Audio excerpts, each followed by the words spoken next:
Well, welcome, Richie Firth. How are you? It's good to be here. I'm well, Graham. It's good to see you. Yeah, I think this is historic, isn't it? Because if you count this as being on air, this is the first time you and I have been on air together for 15 years. I'm counting this as being on air. So yeah, it is historic. Yeah, 15 years. It's too long. So how have you been? You working? Yeah, I I am, and I'm well. Yeah, it's all good. For those of who don't know, Richie presents the Drive Show with Bush every weekday. It's the home time show, isn't it? It is, yeah. Home time on Absolute Radio in the UK, and regarding am I working? I was working about 3 minutes ago, so I've literally, we just fired off the last break of the show, and now here we are. Look at that. So this is where you are. You are in Absolute Radio's HQ there. I am, yes, I am. Yeah. It's good to be back in a studio. I mean, it's been challenging for everybody over the last year and continues to be. But working from home has been, doing a live radio show from home has been miraculous. But being back in the studio, there's nothing like it. All right, and you've got this podcast as well, Travel Hacker, which is why you're here, which is why I'm going to talk to you. But I want to go back to the beginning, Rich. So, you grew up in Eastbourne? Eastbourne was my hometown, first 18 years of my life, and then off to university in Bournemouth, and I started working on a breakfast show with a right old shifty bloke. Yeah, that James Lloyd, he wasn't... I feel sorry for him, because he was there. This back in '97. I came over from Australia, and you were working. You were Richie. Were you Richie the travel boy? I was just the travel boy. Yeah, Richie the travel boy, reading the travel news out on the breakfast show with James. Yeah. Yeah, and then I showed up and kind of took his gig, didn't I? Well, yes. Yes, and then after 18 months, I left. And then in 1997, I went back as the boss. And he'd managed to claw his way back to the breakfast show. Yeah. And I nicked his job for a second time. Yeah. One cannot deny those are the facts.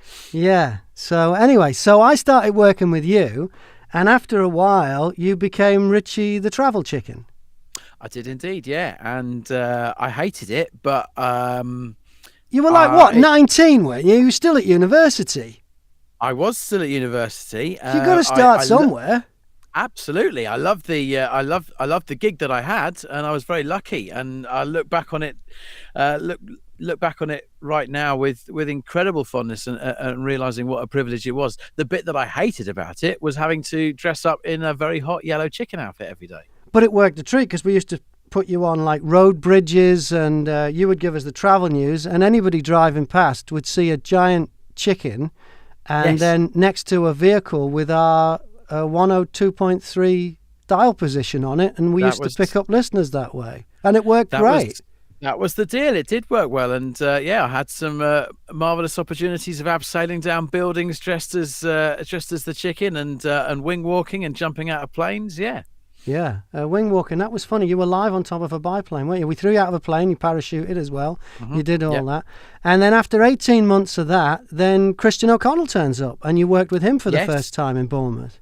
Yeah, I did, wow, do you know what? It's weird. This is like a bit of a this is your life. But that's exactly well, we need to get some background, because, we've established travel was where you started out, and it's kind of where you are now with Travel Hacker. It's full circle.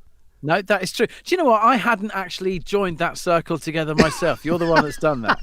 That's because you were trying to forget that you were dressed as a giant chicken for the first from my head for the first few years of your broadcasting career. And I'm sorry if I've exposed to that there, Rich, or opened a wound, because clearly it was something you were trying to blank out. Yeah, back then I think you used to tell people you were related to Colin Firth. Do you still do that? There's less people that get sucked in by it. I think people are a bit more savvy these days, but it is a line that I trot out. Okay.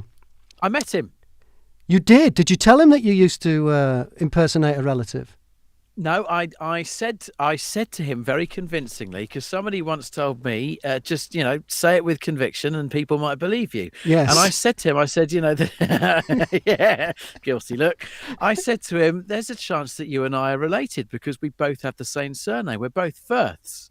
And he looked at me and said, I can see the family resemblance. I'd say we probably are. There's not many of us around. All right, so it backed up the story.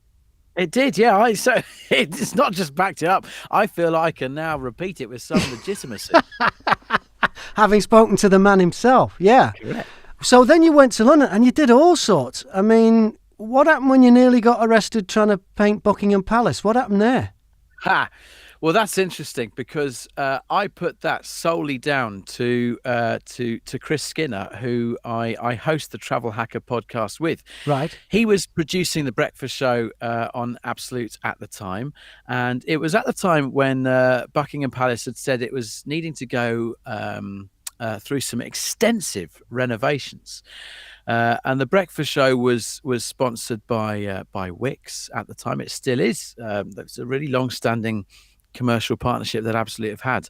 And Chris said, "Oh, it'd be great if we send you down to the Palace tomorrow."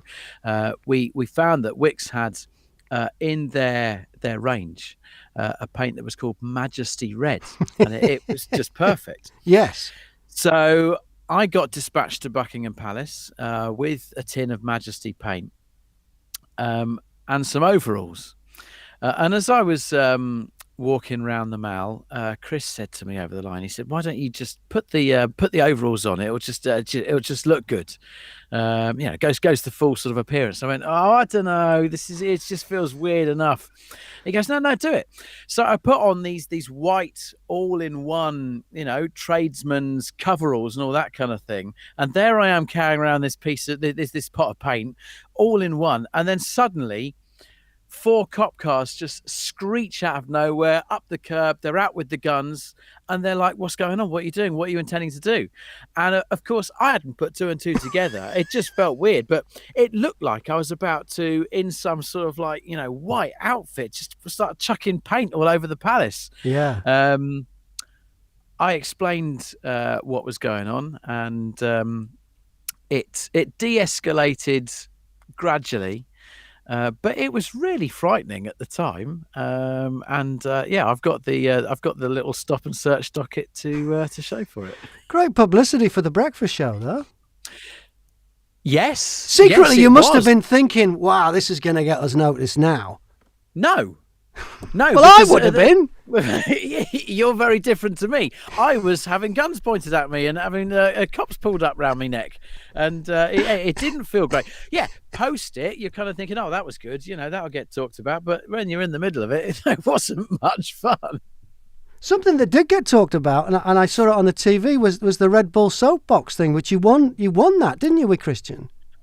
We did win that, and that was, hand on heart, one of the greatest days of my life. I absolutely loved that. It was a great thing to be part of, and it was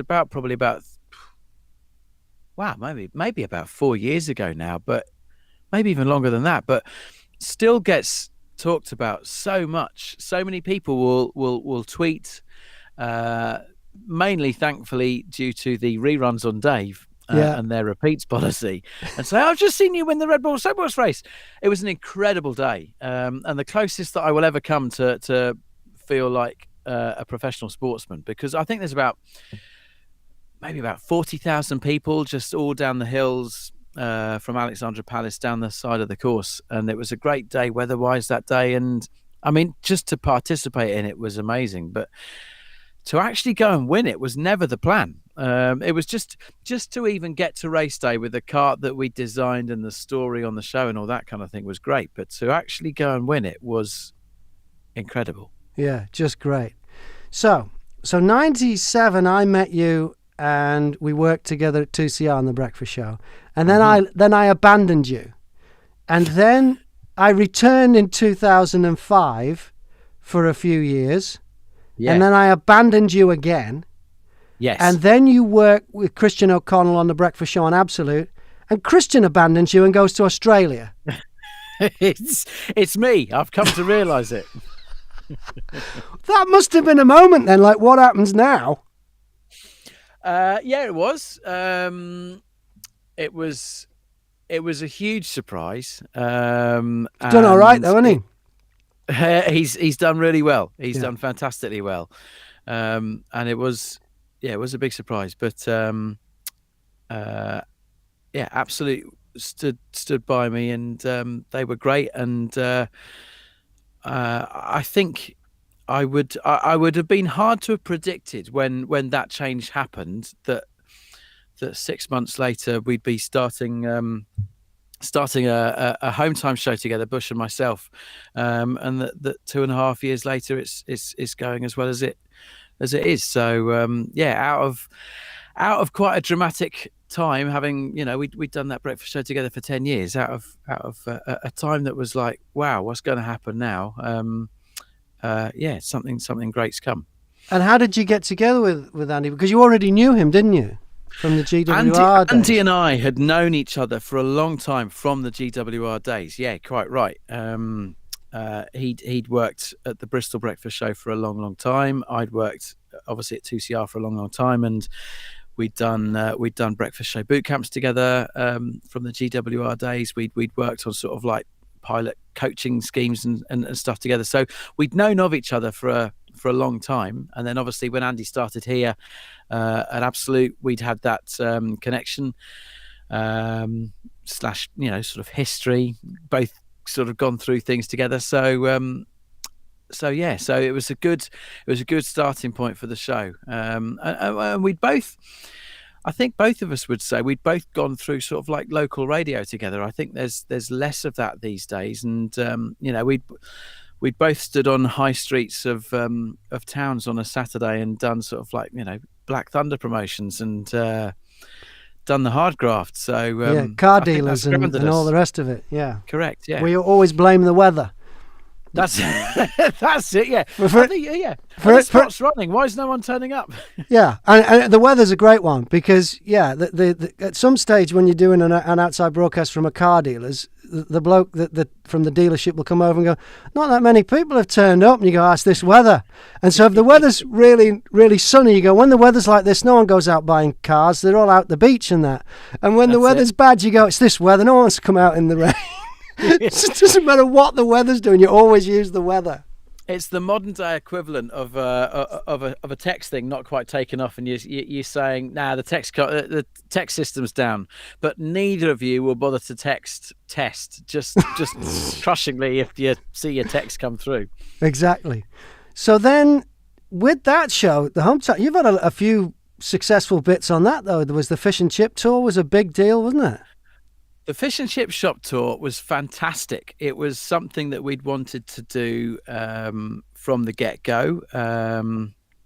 What doesn't get Brits talking more than fish and chips? Well, there are other things, but we were passionate about it. And we found a sponsor to come on board, Morden Salt. So that enabled us to find the funding to go and take the home time show live for a week on the roads. And it was great fun. It was really, really good fun. Really, tapped into people's imagination. And then Travel Hacker. Why that? How did that happen? The podcast, is that done through Absolute? It's not done through Absolute. No, this is side hustle. This is side hustle. Who would have thought I would ever get off my backside and have some side hustle? But it's happened.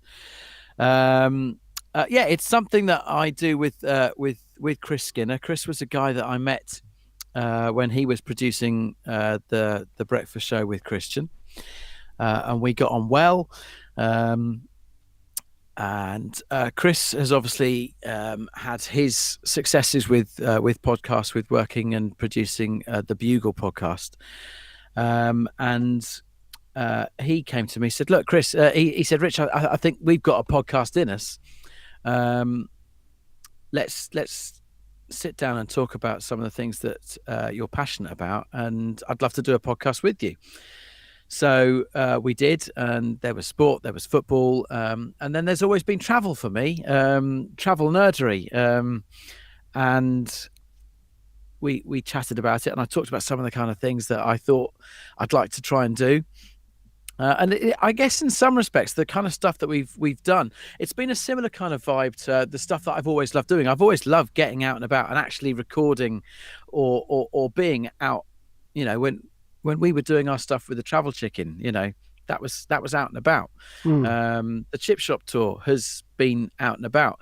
I've always enjoyed being out and about. So the first series of Travel Hacker, when we launched it, was about recording a podcast, but not being two microphones in a studio somewhere, but actually recording it and putting it over episodes of us trying to do challenges. And Travel Hacker was born. And one of the challenges you did, you tried to circumnavigate the M25 in under 2 hours. That was the first one that we did. Yeah, the M25. Chris is always saying to me, look, you know, these are international listeners. It's not everyone knows what the M25 is. Explain. It's London's orbital motorway. It's 117 miles long. But if you talk to anyone in the UK, it's like, oh, the M25 is a nightmare motorway. You don't want to get stuck on that. And I kind of like, don't fear it. You change your behaviour. Don't have a go at the M25. It's a nightmare because you're going at it at the wrong time. I wanted to prove that it was possible to circumnavigate the M25 in its entirety in under 2 hours. And so for the first 2 episodes of the first series of Travel Hacker, we attempted to do it. And do you want to give the result away for anyone who hasn't heard that episode? I will give it away. It's up to you. And then hopefully they will...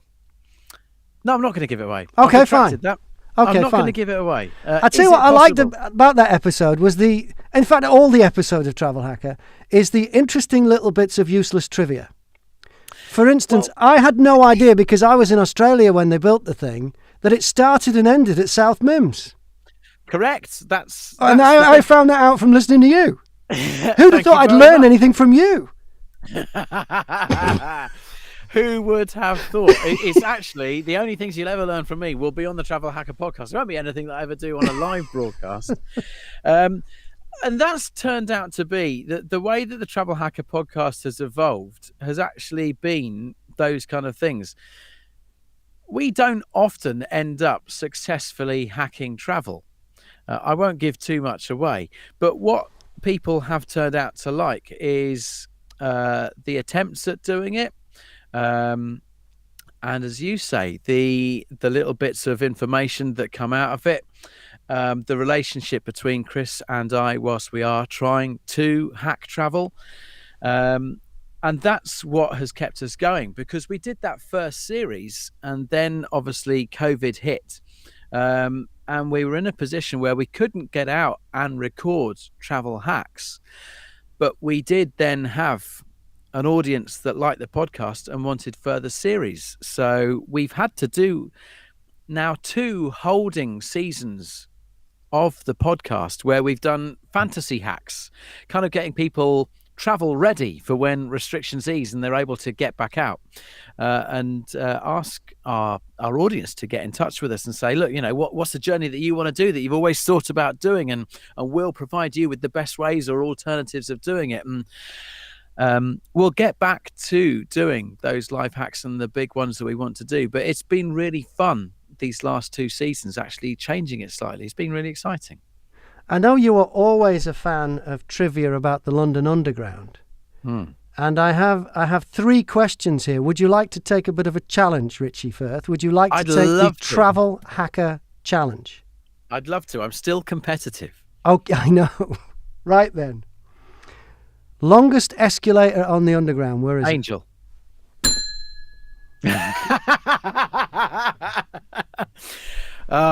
Thank you. I've got 2 more. By the way, I should mention this bell that I just dinged. Do you recognise this, Rich? It looks like you've lifted it from a hotel reception somewhere. Unless you've changed. No, I haven't. You and I did we did this twice, where we took a plane load of listeners from Bournemouth when we were at 2CR, and we took them skiing in the Alps. And the second time we went, I always used to have a bell in the studio, which was a thing I'd got from Staples. And we realised when we got to this resort in France, where we were doing the breakfast show from the breakfast room every morning, we didn't have a bell. So we mentioned this to a couple of the listeners who had come with us. And then they showed up the next morning with this bell that they lifted off the reception desk at the hotel next door. Oh dear, yes. It's that So bell. I was part right. Yes, you were it was lifted, but not by me. Okay. So we got longest escalator. You got 1 point, so you got 1 out of 3. Next London Underground question for the travel hacker. What is the deepest underground line? The deepest underground line, I believe, don't ding, because I'm going to come up with a supplementary fact. Okay. I hope I've got it right.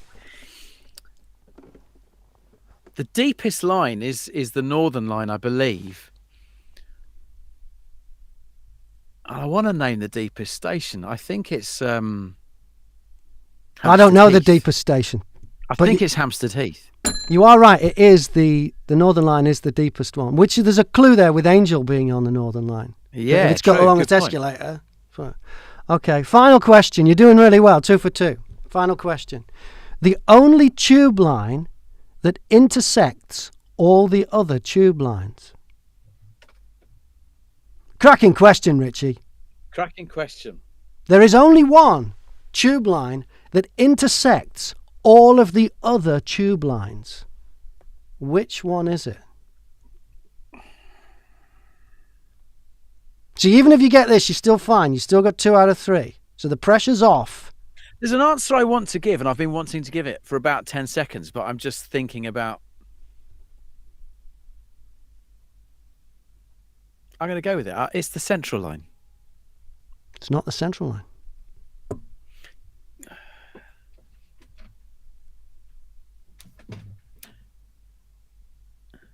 It's the Jubilee Line. It is the Jubilee Line. Yeah, the Jubilee. Great. Isn't that great trivia? That's a really good piece of trivia, because I would have thought that the Central Line going through everything... You would have thought so. Yeah. Or maybe even the Circle, I would have said, before I knew. But no, it is the Jubilee Line. It intersects every other tube line. Interesting. Before we carry on, I should say hello to Dan Gold, who has sent a message. He says, okay, stopped working for this. I hope it was worth it, Dan. It won't have been.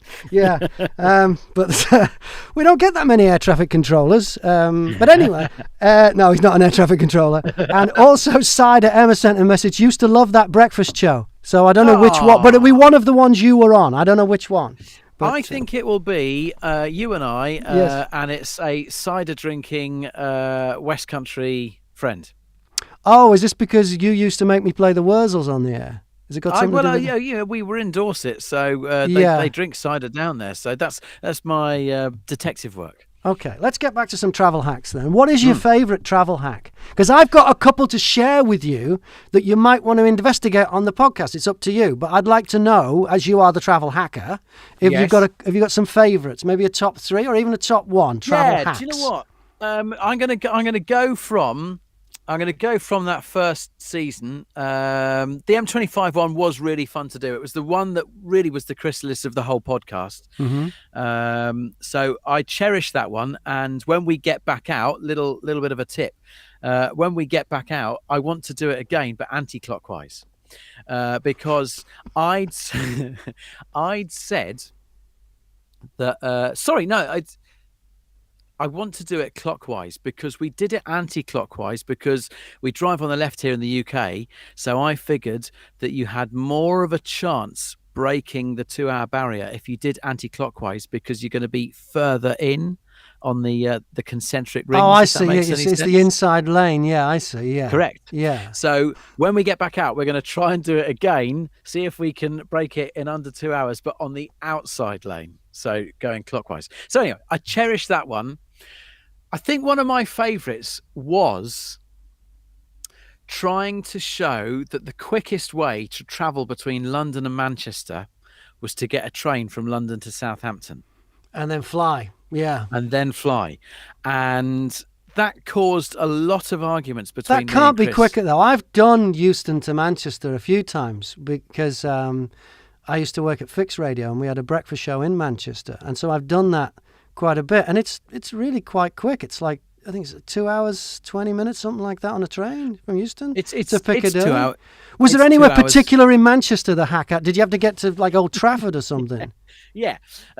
We started from the London Eye, a big monument in London that everyone would know. Yeah. And the goal was to get to Old Trafford. To get to Old Trafford. Okay. the premise was that most Manchester United fans don't live in Manchester, they live in London. So what was going to be the quickest way for them to get up to watch their home team? So the goal was to go from the London Eye to Old Trafford. Who would get there quickest? Would it be the person using the train, or would it be the person who catches a train to Southampton and then flies on the old Flybe service from Southampton to Manchester?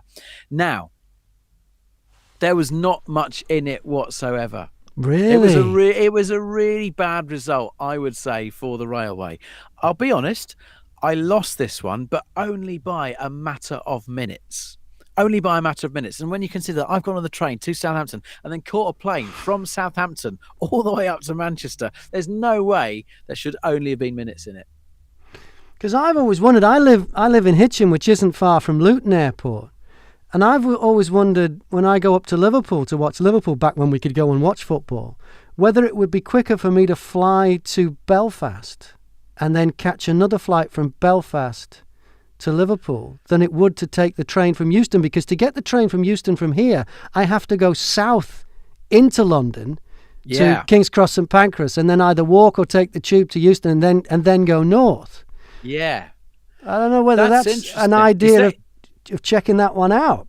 I was going to say, is that a future hack that you're putting to me? It might be. It might be. Whether but that's from Luton to, maybe you could go from Central London. I don't know. I don't see.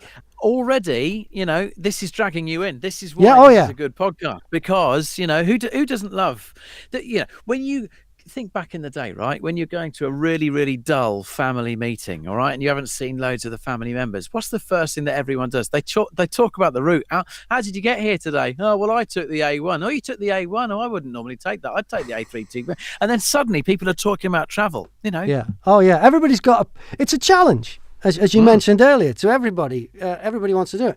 I know when. Because I've lived all over England, not on purpose, but it's just kind of worked out that way. You flee places? Yes, I do. I do. I flee mostly. But anyway, I usually, I go to broadcasting seminars in the US. I usually fly from the local airport where I live. So when I lived in Teesside, instead of getting the train or something to Heathrow to fly to Los Angeles, I would get a KLM flight from Teesside, Durham Tees Valley Airport to Amsterdam. So go the wrong way and then get the same KLM airline all the way to LA, which meant you checked your bags in at Durham Tees Valley and you got them back in Los Angeles. That's brilliant. That's fantastic. That is a travel hack. Yeah. And then the other one I've done loads of times is when I've flown to the US from a local airport, wherever it is, I go via Dublin, because pretty much every local airport from Bournemouth, Southampton, wherever it is in the country, you can fly to Dublin with Ryanair. Yeah. And then pick up the Aer Lingus, because the Aer Lingus gives you Wi-Fi on the plane. And the great thing with that one is you clear US customs in Ireland, getting on the plane. Brilliant. So you do all your passport and your US, and so when you land in the US, it's like you've taken a domestic flight. You're in the airport and you're out and you're away. And I've done that to Chicago, New York, Los Angeles. So that's another one you might want to try a few things on. I will build that. I will build that into future hacks when people are going transatlantic. That's a really good one. I like that. It means you don't have to, because isn't there like the most dangerous part of travel is the road trip to the airport? Well, you reduce that to a minimum if you're only going to your local airport, catching a flight to Dublin, and then it's all air travel.